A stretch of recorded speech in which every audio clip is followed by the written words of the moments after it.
JSW कंपनीकडून jetty parking जवळ मोठ्या प्रमाणावर कांदळवन कत्तल सुरू. संजय जांभळे यांचा आंदोलनाचा इशारा. कांदळवन कत्तल सुरू असल्याबाबत तक्रार समिता पाटील यांनी केली होती.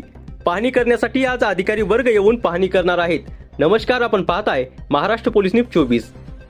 पेण तालुक्यातील JSW कंपनीकडून जेट्टी पार्किंग जवळ मोठ्या प्रमाणावर कांदळवन कत्तल सुरू असल्याबाबत तक्रार समिता पाटील यांनी केली होती. सदर तक्रारीच्या अनुषंगाने तक्रारीमध्ये नमूद केलेल्या ठिकाणी 26 फेब्रुवारी 2026 रोजी सकाळी 12:30 वाजता संयुक्त स्थळ पाहणी करून व मोजमापे घेऊन प्रस्तुत ठिकाणी कांदळवन तोड झाली आहे. अगर कसे याबाबत पडताळणी करण्यात यावी. तसेच सन 2005 पासून गुगल इमेज MRSSC कडील नकाशाचे अवलोकन करून वस्तुस्थितीबाबतचे फोटोग्राफ, अक्षांश व रेखांसह कांदळवनाची तोड झाली अथवा नाही याबाबत सुस्पष्ट अहवालाची नमूद करण्यात यावी. असा सर्व संबंधित यंत्रणांनी एकत्रित स्वाक्षरीचा अहवाल पेण तालुका स्तरावर गठीत केलेली समिती या कार्यालयाकडे सादर करण्यात यावी. समिता पाटील यांच्या मार्गदर्शनाखाली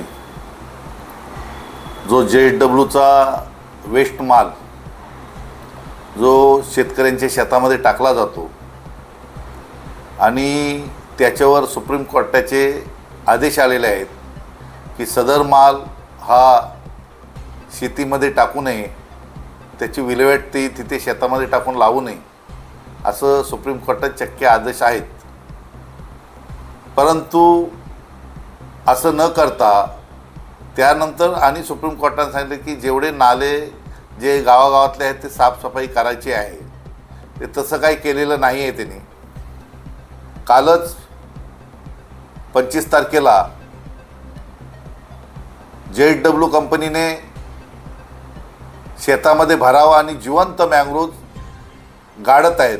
त्याप्रमाणे माननीय सविता पाटील यांनी प्रांत साहेब आणि तहसीलदार साहेब फॉरेस्टचे अधिकारी यांना मेल पाठवून तशी तक्रार त्यांनी केलेली आहे.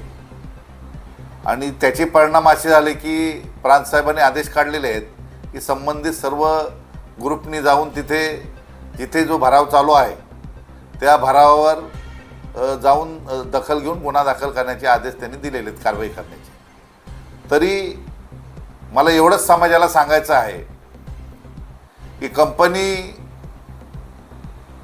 जे कामगार आहेत, जे कॉन्ट्रॅक्टर आहेत त्यांच्यावर दडपशाही करते आणि दडपशाही केल्यानंतर त्याचे परिणाम आम्हालाच भोगायला लागते, कंपनीला भोगायला लागत नाही.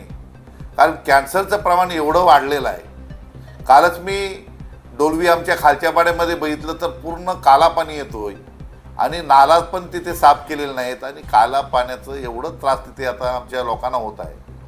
परंतु काय झालं आहे की प्रत्येक घरातून गावातून कोणतरी कॉन्ट्रॅक्टर आहे, काय कोण कामाला आहे कॉन्टॅक्टमध्ये, आणि कामाला असताना सर्वजण काही दृष्टी तिथे घाबरून कंपनीला घाबरून ते शेवटी कंपनी दडपशाही करते आणि मग उद्रेक करायला कोणीही नाही आहे. आमचं नेहमी पहिल्यापासून म्हणणं आहे की आम्ही जनसुनावणीमध्ये पण सांगितलं होतं की आम्हाला कंपनीचा अजिबात विरोध नाही, कंपनीने चांगला तिथे काम करावं. परंतु तो लोकांवर जो अत्याचार करतात, जो प्रदूषण आजच्या मितीला आहे. आज जरी तुम्ही माझ्या घरात बघितलं तर कचऱ्याचं असं धुरल्याचं खच पडलेलं असतं घरामध्ये.